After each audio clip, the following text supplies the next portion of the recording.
So I'm really excited to have these gentlemen on stage with me.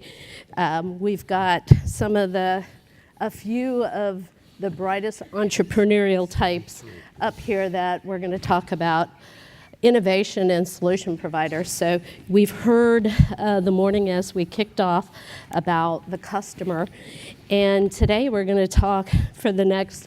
So the way I'm going to do this, we're going to have a dialogue. We're going to do some polling, and we are going to save the last 15 minutes for you because it's very important that this is a dialogue. So there's microphones there, so you can make your way to the microphone. When you come to the microphone, please tell us who you are, just so it gives a perspective through what lens you might be asking your question. So up here on the stage with me, to my immediate left, is Dave Packard, who's the VP of Utility Solutions for Chargepoint, which is the largest charging station network provider in the world. And next to him is Dr. Chandu Visweswariah, who is the president and CEO of a startup company called Utopus Insights. And what Utopus Insights does is they provide advanced analytics that goes across transmission, distribution, and generation with a real focus on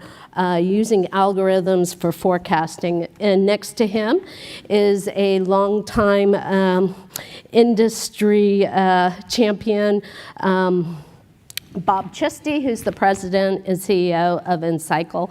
And what Encycle does is it offers demand-side management with a keen focus towards one of the greatest assets that has been used, HVAC. And to his left is the vice president of DER for Itron, and they provide demand response and energy efficiency programs. And then on the end is Bud Valla, who's the president and CEO of Enbala, which provides a platform for managing distributed energy resources as it looks to balance the grid between both the assets on as well as for helping the utility and the end customer. So we have a full panel. We have, it's going to be exciting, and I'm going to just jump in. So, this morning I looked at the markets, and NASDAQ's up, S&P 500's up, the Dow's up. And for any of you who are investors, I think this is a good thing. We're living in an age of what I would call the age of innovation. And so I think it's very appropriate that when we look at innovation, we've got a lot of entrepreneurs up here. And so I really, and who the customer is, we kind of had a nice discussion when we met prior to coming to today. The definition of who they serve as the customer varies by the various gentlemen up here, but I'm going to open it up first and let each comment, and perhaps after each comment react to each other on, we talk about innovation, and we're experiencing change in our industry because of the innovation that's going on, and there's changes in our value chain. And each of these companies contributes in a portion of that value chain, and how you drive value, how the market and our customers extract value from it is a bit different as everyone looks at where they are within the value chain. So I'd like to hear your perspective on the changes in the value chain and what you see and the impact to you. So coming into the market, we're new to the market. Electric vehicle charging has really only taken off in the last few years. And as we look at the grid and we look at possibly monetizing energy, change is bad. It's hard to plan out for the future when we don't know what the future holds. When we look at a lot of the new technologies that are coming, and I say change is bad, I'm joking, but as I see the new technologies coming, we don't know what the future holds. So it's hard to really start putting a value on what services we can provide. What we can do, though, is provide the tools and work with utilities to make sure, or others, to make sure all the tools are in place as the market develops, to make sure that electric vehicles, in our case, come onto the market, come onto the grid in a positive fashion and help utilities move forward into the future rather than become a detrimental load that comes on at peak. So it's interesting, when I hear you say change is bad, I'm thinking, wow, change is wonderful because that creates opportunities, and how you extract value out of those opportunities is really the objective and goal of each one of you up here, to help really us as an industry on what that's going to mean to us. And Chandu, your company is fairly new in the birth of the Utopus Insights.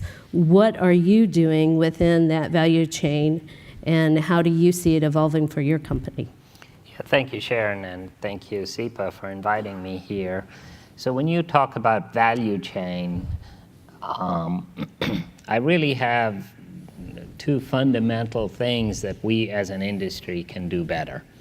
So when you talk about value chain, you have to talk about the business models that drive our industry.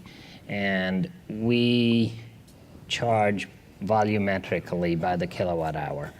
We all understand that this business model is broken. We want people to help us reduce peaks.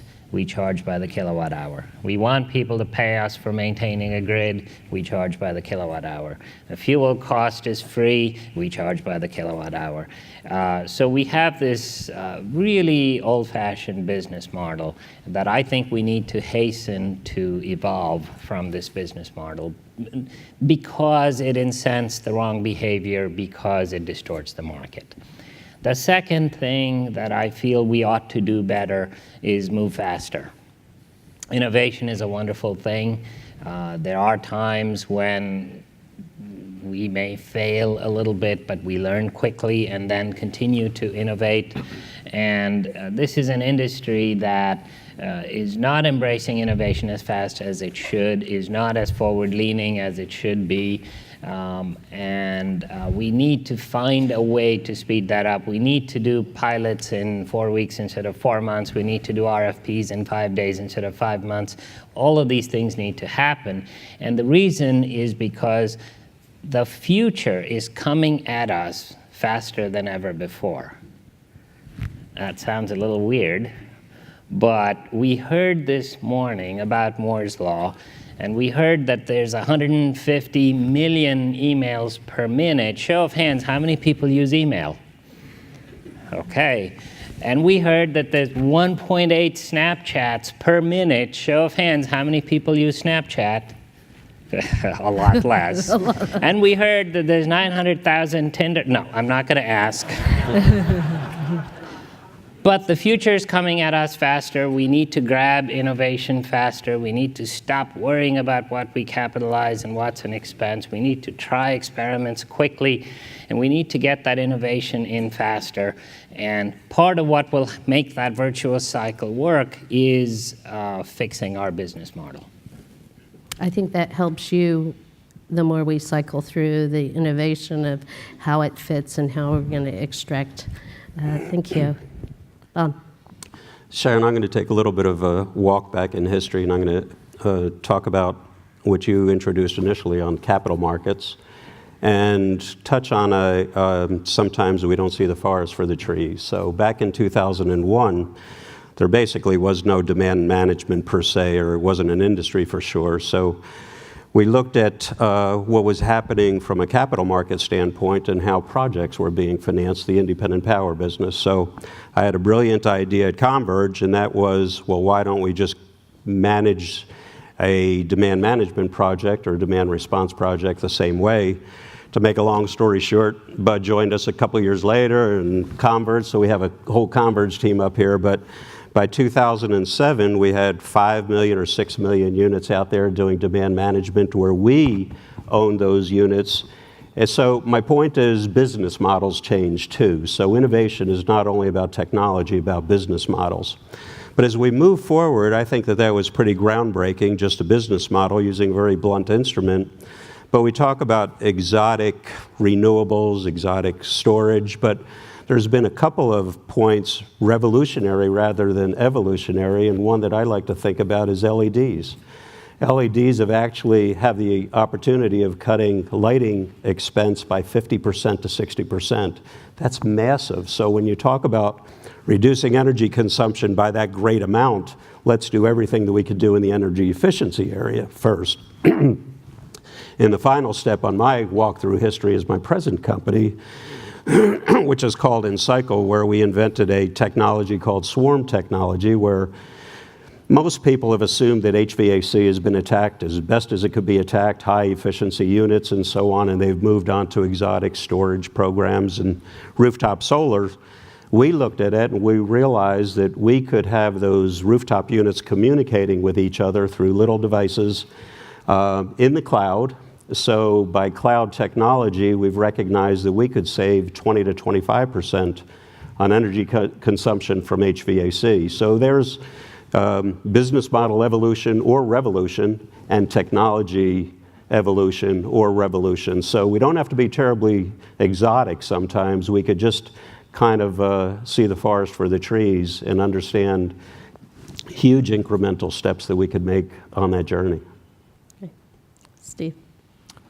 Just a little more background. Some of you may not know while we're in Converge Corner here. Converge was acquired by Itron a couple of months ago, and it exists within Itron as Itron Distributed Energy Management. So just for some continuity, and what we do at Itron DEM relates a lot to what you talked about, Dave, which is how do we get DERs into customers' homes, but also connected to the utility so they become good grid citizens and not bad grid citizens. That's really all we're about. And I think that as you think about the value chain, as customers move from kind of a homogeneous source of load that we can build towards to now a very dynamic resource that can also be very disruptive, what we're trying to do is make it in the interest of consumers to deploy those DERs in a way that is good for them, but also good for the greater grid.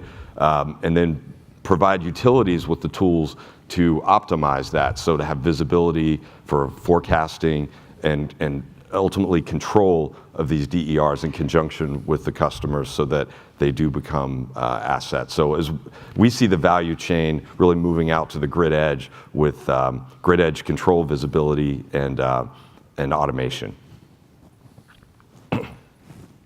Fantastic, Steve. I want to start with maybe a little bit different perspective than the technology side or the company side in this space, and I think it goes back to the discussion about capital markets. I was at an innovation conference just last week in this very ballroom, interestingly, that was sponsored by a very, very large global utility, and what they were talking about was innovation within their core. One of the statistics that absolutely blew me away was that the lifespan of a Fortune 500 company over the last 50 years has been cut by well more than 70%. That means our Fortune 500 companies are being disrupted constantly. Disruption is at the core of what's happening. So now bring it back to the electric utility industry. There's many disruptors that we have. Solar, distributed solar on the system, renewables, storage, all the different types of technologies that we're going to talk about today, in-home technology, everything from what I can do on my phone to what I can do in the home to what I can now charge my vehicle with. These are core disruptors to the very fabric of the utility industry. Enbala sits at kind of an intersection of being able to try and help utilities and grid service providers be able to harness that disruption, harness that technology, and use it in a way that's more beneficial for the grid, improves reliability, improves maintainability of the grid, as opposed to it just challenging the very core. And that's really where we sit, is right in the grid control system 2.0, the grid operating system 2.0 world of distributed energy resources. So what I'd like to do is I'm going to post a poll, and while you guys are answering it, I'm going to ask the panel kind of a different perspective on it. So if you will bring up the poll question number 9 for the audience.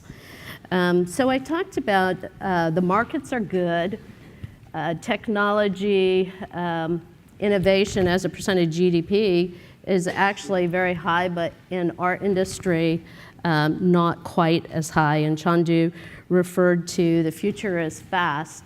and that we need to be able to, the pace at which we move needs to be quicker. So while the audience is answering this question and before the results are up, I'd like to hear any of your perspective on what, as a small venture capital or perhaps a new entrant within this industry, we've heard business models touched on. What do you think some of the greatest inhibitors or challenges are for you as a company in your role as trying to accelerate the pace of innovation? So, all of this has been hit on, but as a Silicon Valley startup, we move very fast. The innovation, disruption, and all that, in working in a utility environment, it doesn't move fast. It's like one of those movies where part of it's slow motion, the rest is in fast motion. And it's really difficult to work in that environment when things are moving so fast in my company, and then I work with the regulated utilities and understanding the process they have to go through. I'm not placing blame, but it's very slow. And so we see a lot of disruption. We move much faster than they do. My CEO has a saying, and I'm not sure if he made it up or stole it, but he says, we jump out of the plane and then we make the parachute on the way down. And we do that with a lot of projects. And I think when you're, the other problem with utilities is they're risk averse. And by their nature, they have to be. And we're not. We will jump off and try projects, and failure is part of the program. And so the biggest obstacle we have is just the speed, and this has been mentioned, but the speed at which the utilities and the regulation bodies can work, and they can't keep up with the technology. And why I think we're starting to see a lot of, we're bypassing smart meters, we're bypassing a lot of the technology that utilities have developed for themselves because the innovation on the outside world moves so much faster. So you would assert that it's going to come up regulatory challenges? Yes. Okay. Bud, your perspective on, as a startup, what is one of the things that really becomes a hurdle for you? Yeah, so I can already guess. I think the answer is going to be A as well, not to lead the witness or lead the audience here. What's frustrating about that answer is that that's been the same answer for probably about 3 years. So the real question is what are we going to do about it? How are we going to actually change this regulatory hurdle that we seem to always run into when we ask this same or similar question in these forums? As a startup, it's funny. I think a lot of people would say that it's about talent. A Silicon Valley startup would say it's about capital, talent, or an emerging market, right? And I think in our case, it's not about team, it's not about capital, it's not about talent. It's about the pace of movement in the marketplace. And that pace is fundamentally restricted by regulatory change. So before we hear from other comments, go ahead and bring up what the audience felt like. I'm shocked. Stunned. Stunned.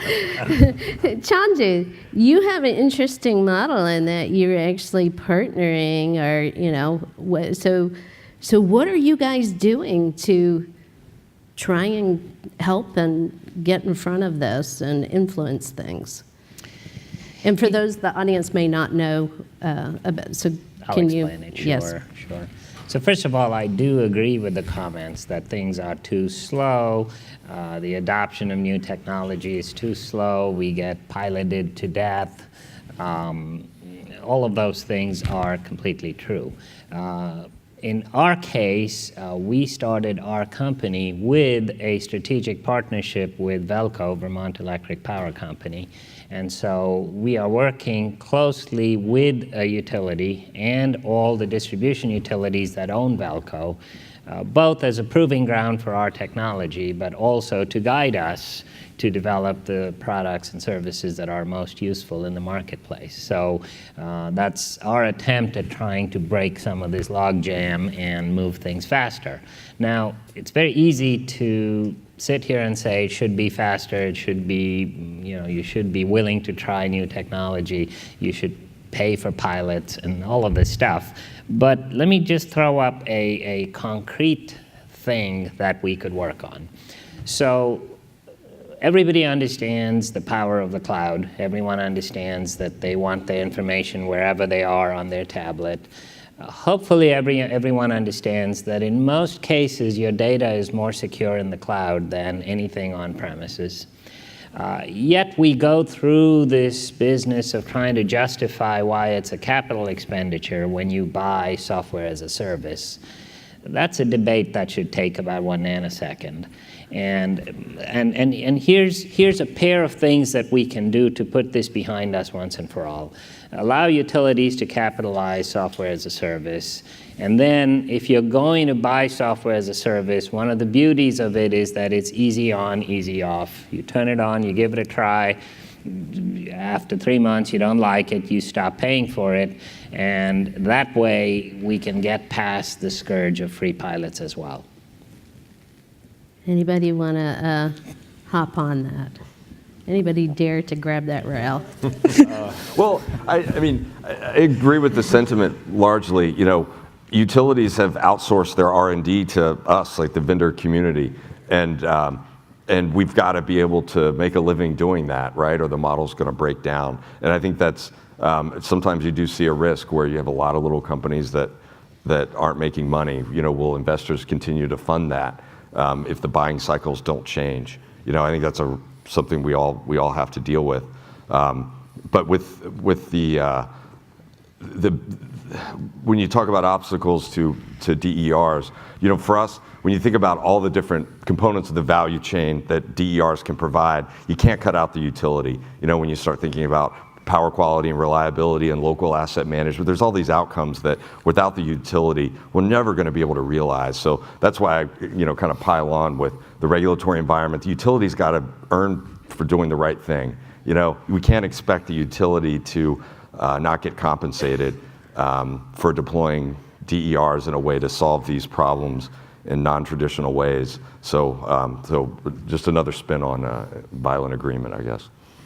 So, A little bit of a different perspective, and was involved with the utility business for probably 20 or 25 years, so I wholly agree that A would have been my answer, but my answer was actually C. I think that was cost, and because my customer is the commercial and industrial customer, and one of the reasons why I thought it would be so refreshing from moving from the utility sector directly to the commercial and industrial sector was because of pilotitis and so on. Then I heard about the Amazon effect. And the Amazon effect is real. It's just devastating to the retail markets. I mean, you see stores going out of business all the time.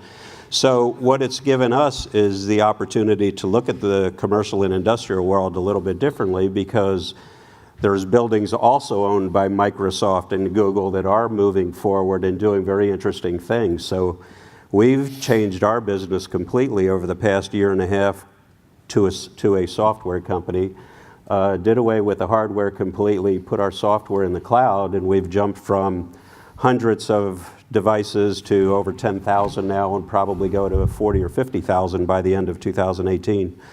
So I think that it's, when we talk about evolution of technology, it's been really good, some of the trauma in the marketplace with the commercial and industrial market, because it has caused companies like us, hopefully not too many companies like us, to adapt and to really avoid that whole capital structure that's required by putting software in the cloud. And you know, we used to do the pilots for 6 months, and if they didn't like it, we'd rip out our equipment. Now we say, we'll turn you on for 3 months, exactly as you said, if it doesn't work. And we've reduced our prices by about 85%. So, you know, we now have 3 or 4 month paybacks instead of a 1.5 year payback, for example. So I think those structures are going to help the industry considerably, whether it be with the utilities or the commercial and industrial end customer. So I've heard a few of you mention, so I'm going to press a little bit that you will react to, but both of you mentioned, and Chandu said, going to the cloud should be a nanosecond decision. And you know, I've seen, and I have direct experience at some investor-owned utilities where people will put stuff in the cloud, but we've done it with customer service or analytics data, certainly not as comfortable with operational. And I'd say in the last couple of years, when some of the cybersecurity concerns have risen on how your systems are secure, and a few audits have taken place, there's been a few investor-owned utilities who might have been working with a software company that had stuff in the cloud, and they've made them stand up a server in their data center and take it out of the cloud and physically put it on a server because they were not comfortable with the security that those companies had put around their offering. So I'd like to hear your perspective on, you made a statement. I'm sure there's some utility folks in here who may not all be convinced that going to the cloud is a good thing. So I'd like to give you an opportunity to give a soundbite why you believe that we as an industry are overcoming those security fears of going to the cloud. So here's my soundbite: keeping up with the complexities of cybersecurity and hiring the top experts in the world who know how to ensure your data is secure is clearly a core competence for utilities. There's a... He said with sarcasm. It's like, Well, okay. there's another way to skin the cat too, and that is, if it's on a server internal to the utility, it's still software. So, we've faced that, and we'll do a server behind the firewall. Similarly, and just getting back 1 second, most utilities are full of engineers, and when we developed the virtual peaking capacity, which was the Converge offering, our slogan was, well, if we're selling them a service, they have no widget to kick, so there's no device to kick. So it changed the whole kind of dynamic. So I think pulling that dynamic forward with software as a service and energy as a service, lighting as a service, we see some companies doing. So there's a lot of reasons to try to move in that direction. And Sharon, I should just apologize. I don't mean to be flip. No, we know you're flip. That's why we've posed the question. Trying to provoke a little bit, but again, there are great utilities out there who are forward-looking and don't pilot to death and want to try things quickly. There are utilities that understand the power of the cloud and that their data can be secure in the cloud. I'm just pointing out that data within a utility can also be hacked. And the question becomes, where is it more secure? It's not an easy question to answer. Well, it's becoming easier to answer. Sharon, I'll give one perspective, which is just that we have customers that are doing both. We have utilities that are allowing us to deploy in the cloud. They've recognized that they're not experts in security. They're leveraging our AWS type infrastructure and enabling us to do that with open arms. And we have others that take a different approach. I think what's important is you have a conversation up front about what problem are you trying to solve. And if you understand what problem you're actually trying to solve, and I don't mean with the product itself, but around security and why different deployment models may or may not work, it makes the conversation then about, okay, you want to deploy this within your firewall, within your data center, here's the costs that are associated with that, here's what it's going to take to do it, and we all understand that we're willing to do that because this is the problem we're trying to solve. And I think that's the part that has changed a little bit in the last couple of years, is there's a little bit more of an open, transparent conversation around why are we trying to do it that way, as opposed to why what are the pros and cons versus doing it in the cloud. So, so with utilities who've been around for a while, the dialogue with the utility is perhaps somewhat different than the ultimate end customer, whether an end customer is you and me as consumers, or whether the end customer is a commercial and corporate business. And as an industry, we all recognize, I think this is not anything new that hasn't been talked about at 200 conferences before this, is the language and the dialogue that we use isn't always in a manner such that the end customer understands what problem are we trying to solve and what the value to them is. Now, customers understand cool, they understand what's convenient to them. In the innovation that all of you are doing, what are the things you're doing to be able to speak in a language that customers can understand? I think that hits on all of our efforts here have to be either all the information needs to be provided to the customer or be completely transparent. For us, it's one thing if your shower's not that hot or your room's not that cool, but if your car doesn't drive and Billy just swallowed a Tonka truck, you got to get him to the hospital, that's serious. And so we always need to have the information in front of the customer, provide opt-outs, and it just comes down to how much information do we provide. And we have to do it in a way that's not intrusive, but informative. And obviously we go to apps to provide the information, but again, you have to make it succinct in a fashion that the customer will pay attention to it and think about the answer they're giving if we're not going to charge their car. Because transportation's a serious thing when you look at some of the outcomes of not having transportation when you expect it, and we just can't go there.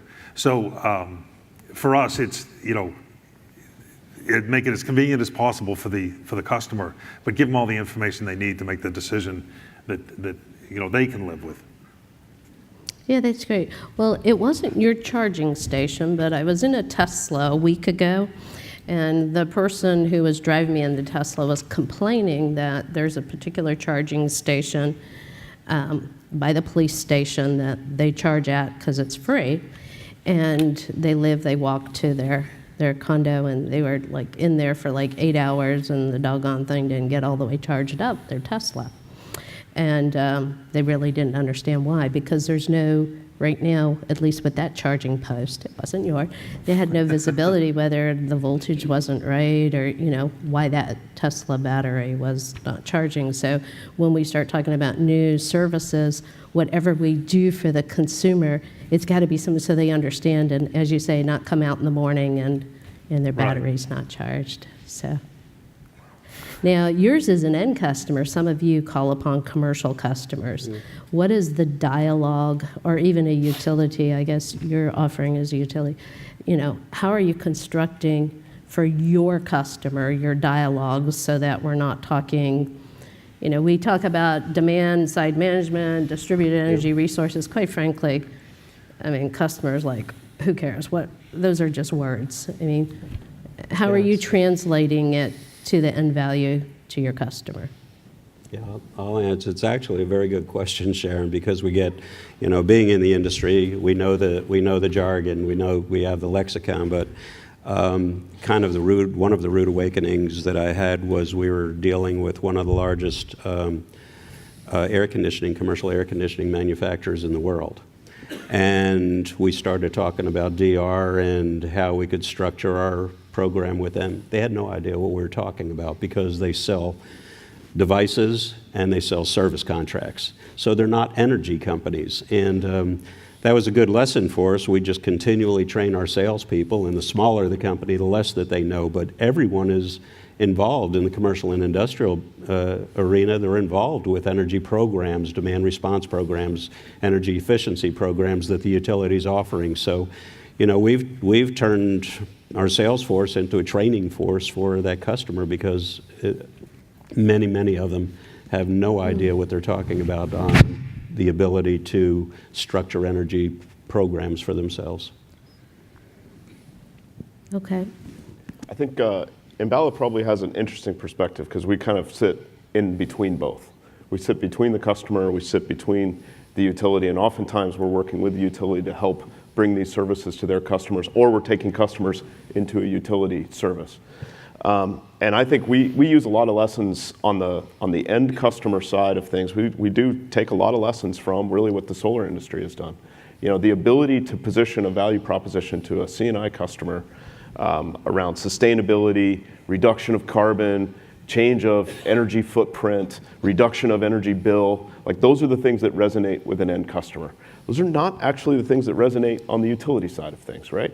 So being able to consult a little bit with our utility customers to help position it appropriately for that end customer is hands down the number one gating factor in the speed of adoption of our solution. So same thing, we've invested in that and have a small team that only focus on the end customer positioning of the types of services that our customers are offering.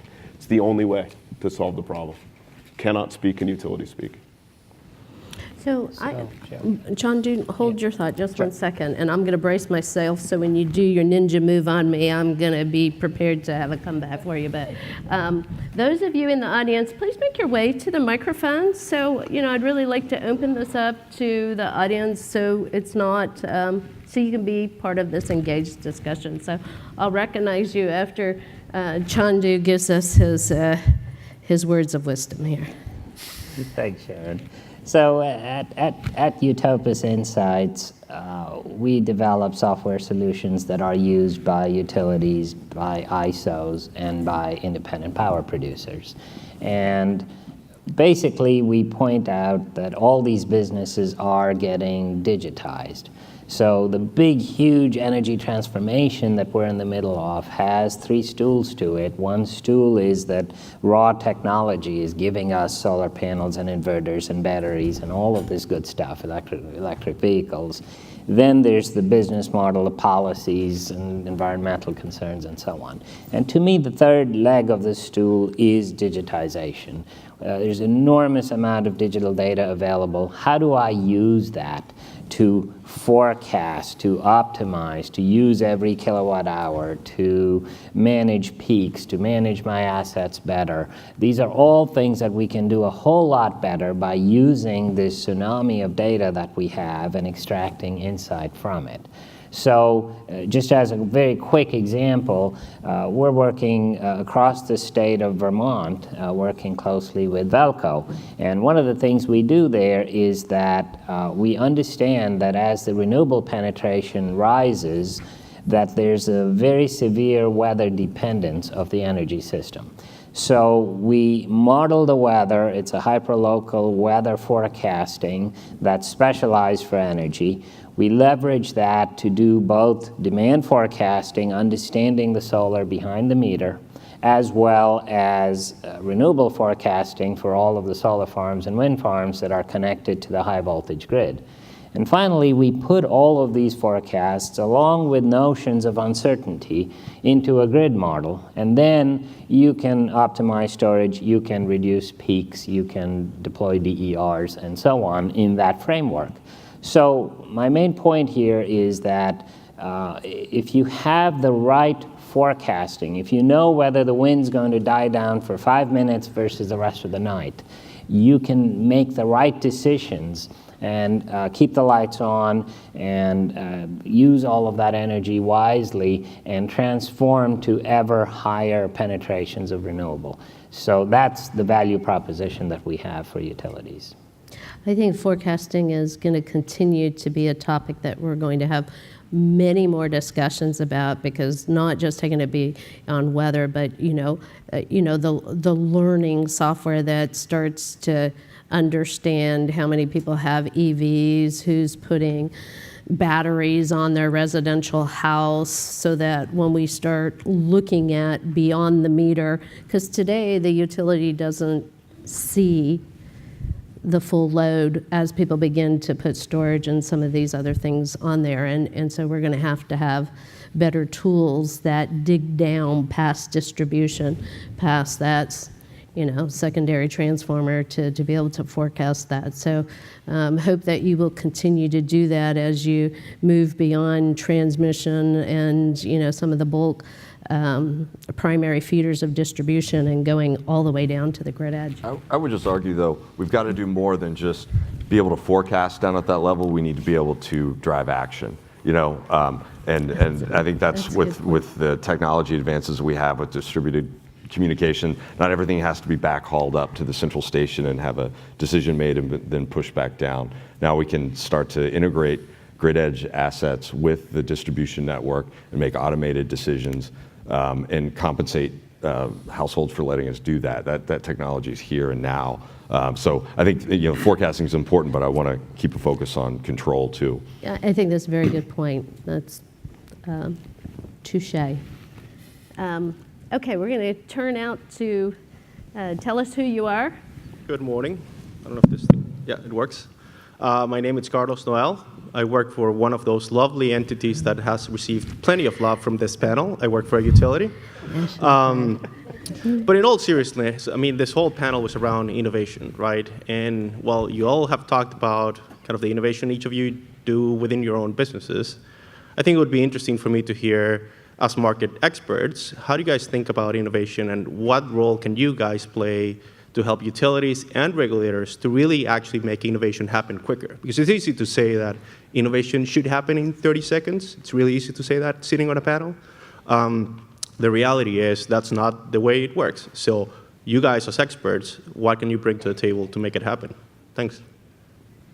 And he carries the title innovation as part of his role. So I'll start with that, if that's okay. Carlos, thanks for the question.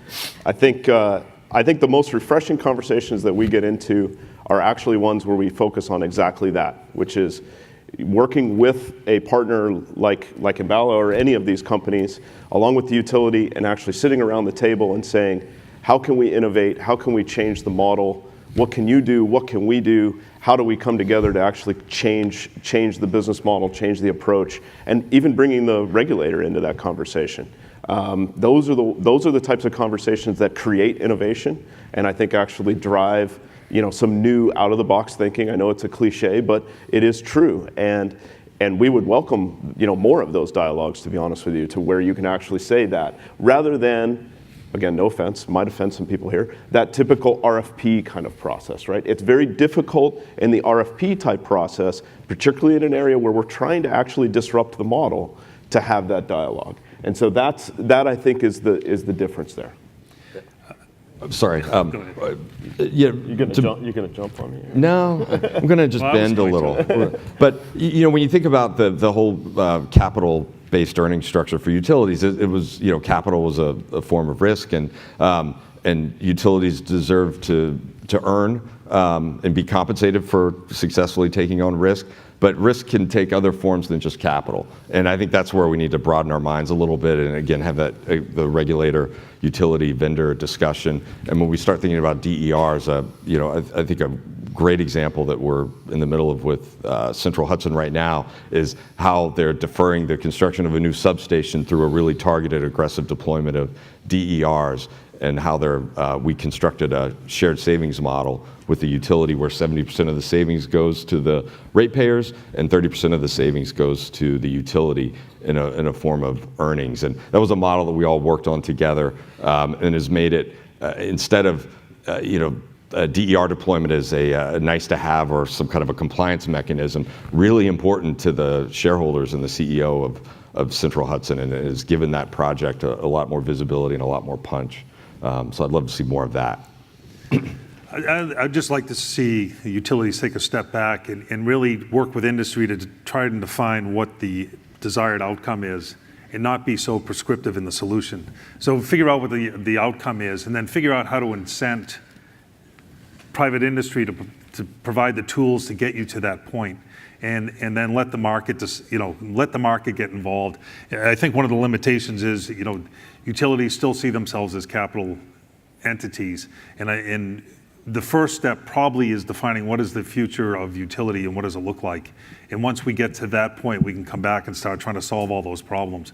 But I think if the utilities can get out of the prescriptive RFP defining what the solution is, industry will take off, and all this will start moving much faster. Well, before we turn to Chris's question, for those of you on the panel, I mean, SEPA has been running structured conversations with utilities focused on their requirements of what they need, with the intent that it will become an open dialogue with industry. So in as much as, that's one of the activities that we believe is important to have that dialogue. Once they are required from the procurement rules to go into that, there will ultimately be RFPs by utilities, but we're looking to help, not just from a utilities do want a dialogue with you, but we're looking for a structured process. So stay tuned, and you can participate in that in the future. Chris. But Sharon, very quickly, I think sometimes the requirements process needs innovation because people don't really know what they want. What they want. As Ford said, if he had asked everyone their requirements, he would have built a mechanical horse. Yes. Well, I think based upon some of the things that we've seen in the industry, I mean, who would have thought they wanted things until they saw it? So it is an iterative process, and so I think at least from the utilities that I personally been working with, they know that there is this limiting factor, but at least they want to have a sense before they open that dialogue to get other perspectives, and it is iterative. And I think just as you recognize that, I think our utility clients recognize that as well. All right, Chris King with Siemens. I have a two-part question. Coming back to earlier, we had the poll on what's the biggest barrier to DER deployment, and regulatory challenges came up. So the first question is, as you look at the industry and you try to influence it, how are you reflecting that in your budgeting priorities? I know spending most of my life as an entrepreneur, it's very hard to come up with dollars for spending on regulatory affairs.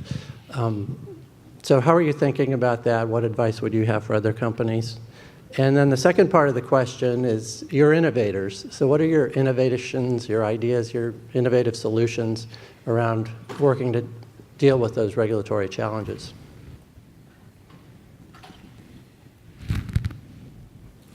Well, for us, we get involved in the regulatory process and try and define,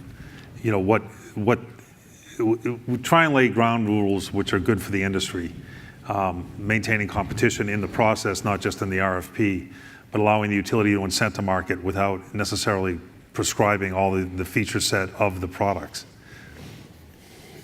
To allow innovation, while we have a utility program going on that's prescriptive in the outcome, we can innovate as an industry and provide new and ever-evolving tools to our customers to help. We have a different problem. We're trying to grow a market at the same time to help grow the market and to get to end technology that serves the needs of the market.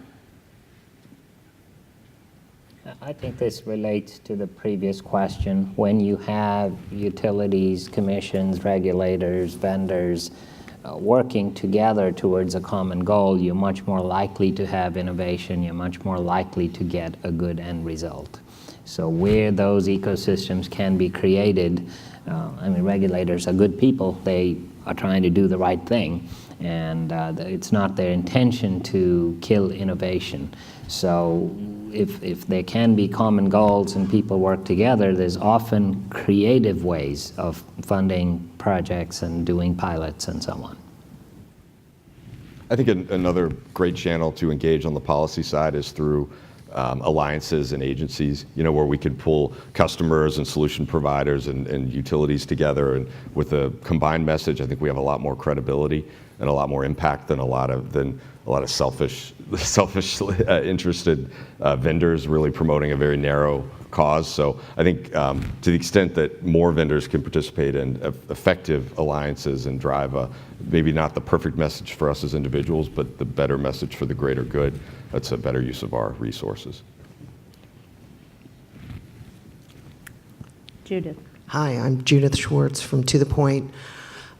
So I'm based in Palo Alto, which is considered one of the hotbeds of Silicon Valley and place of creativity. And one of the places that I see in this space that's needed is education of the investment community as to what it takes to really do investment in this space, okay? Because it's not like software alone, where, yes, some of you have software solutions, but, we're talking about poles and wires and power generation and things that need to be there for the common good. And I think if we let the market just drive everything, so there'll be a small subset of people who can have their independent situation, but we need to provide electricity for everybody. So I'd like to know what you all are doing to educate the VCs and the other people and institutions that you're getting money from to help create your businesses so that they can be supportive of other technologies that are coming out that are capital intensive. Some of you probably remember in the room, John Doerr, I think it was about 5 or 6 years ago, said that clean tech was going to be larger than the internet. So all kinds of money flowed into Kleiner Perkins and Vinod, and everyone was investing in this arena until they realized that their $50 million investments were worth either nothing or $1 million. So they decided that was a bad return, and all of a sudden social media came around and money just flowed like crazy into social media. So I don't think that it's a matter of us educating the venture capitalist, although that's what I try to do my entire life in the energy sector, but it's just a matter of having some successes. So I think that the venture community has gotten more rational after that bust that they had, and there's only a handful really of pure energy venture capitalist firms right now. So I think that it's really not educating them. They're going to go where the money is and where the success is. So we're going to have to see some successes. That being said, again, being in this industry and in the venture community for the last 15 or 20 years, it's the perfect time for innovation because of DERs and because of all of this disruption. So, I've been saying for the last, Bud and I, we used to talk about, the industry is going to change completely. It's going to be overturned. Is it 2 years out or 5 years out or 15 years out or 20 years out? Well, when we started saying that 15 years ago, we're pretty close to it now being changed. So we were right when we said 15 years ago. And so I think that it's just, all of this disruption is going on. It's the perfect time for innovation. And the venture capitalists are going to put money where they could make money. And I think this is a time where, that is happening with storage. I mean, incredible solar, EVs, and even other energy efficiency projects and platforms that are being developed. So the Internet of Things plays perfectly into the whole energy sector. So I think it's just, we'll come back, and it's starting, I see it coming back a little bit as we speak, but it's a good time for it. So unfortunately, we are out of time. We're going to do a wrap, so I want to ask that you bring up polling question number 10. If any of you had further questions when we take the panelists off stage, feel free to come up and ask your question. But if you'll bring up polling question number 10 for the audience, and while you're responding to this polling question, I want to give each of our panelists just less than a minute soundbite on your wrap for this panel on innovation. Anything that you didn't get to say that you wanted to say, I want to give you the opportunity to do that. And if you've said all your sound bites, you can pass. Never. Never. Always got something to say. We have a little different aspect, a view of the market, because we're trying to grow the electric vehicle market. We need 10x growth over the next number of years to really make an impact in all of this. And we want to work with utilities to do this. And I think we've seen a lot of really successful, innovative programs come out of utilities. And again, it's really prescribing, what the solution needs to be, and let's work together to find out how to get there. And I think, panels like this are helpful. I think the more we integrate industry with utilities and get together and collaborate, the better off we'll be for my market and all the overall markets. Because eventually we'll participate as electric vehicles become a significant load. They will participate in all these markets and be looking for all these tools to help manage that load. So it becomes the best thing that ever happened to utilities and not the worst thing. So in our industry, two big things are happening. Solar and wind are growing, increasing our weather-dependent intermittency. And the other is that heat pumps and storage and electric vehicles are growing, which increases the flexibility in the load. It's our challenge to put these two together and build a reliable system. And I believe that the future is digital, is all about orchestration with stochastic optimization. Yeah, there was a very recent study that came out, and maybe some of you have seen it, and I can't remember who did it, but Bud will probably remember. It's that the commercial buildings, just using controls and sensors, could reduce their energy consumption by 30%, and that's pretty remarkable when you think about the entire commercial and industrial sector. So the point is that those are programs or internal programs in the commercial sector that are not driven by incentives and regulatory programs. So I guess my suggestion for the utilities are to work with those commercial and industrial customers and that it doesn't always have to be built on programs or incentives. It's actually introduction of technologies that exist with, as I said, sensors. The Internet of Things is just remarkable what it's doing, transforming some of the internal operations of the very large commercial operations, but it's going to come down to smaller and smaller and smaller facilities probably over the next 5 years. So there's a lot of innovation that's going on that doesn't require government or regulatory pumping, let's say.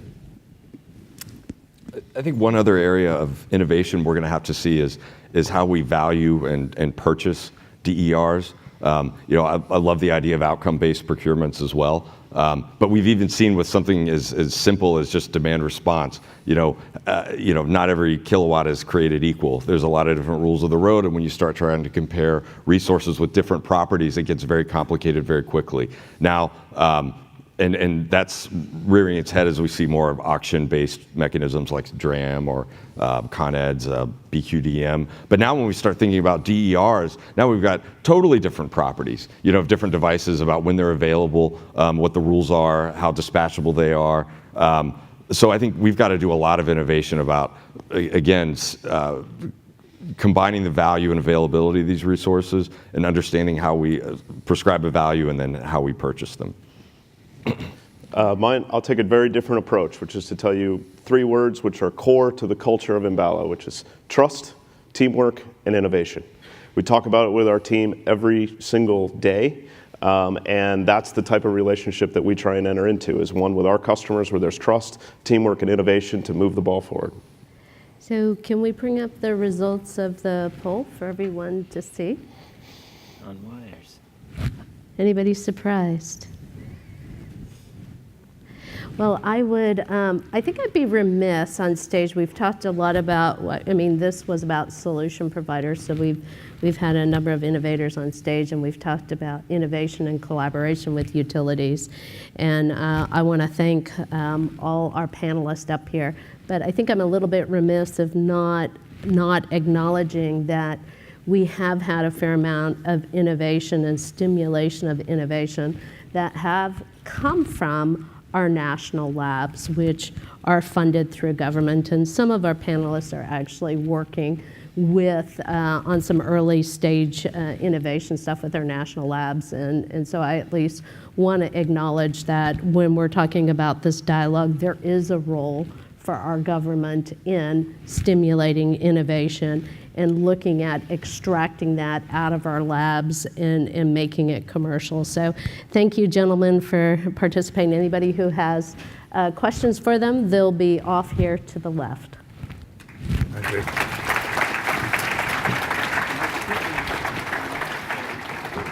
All right, and we're going to go ahead and break for lunch. Enjoy the networking time and the lunch, and we'll see everyone back here at 1:30.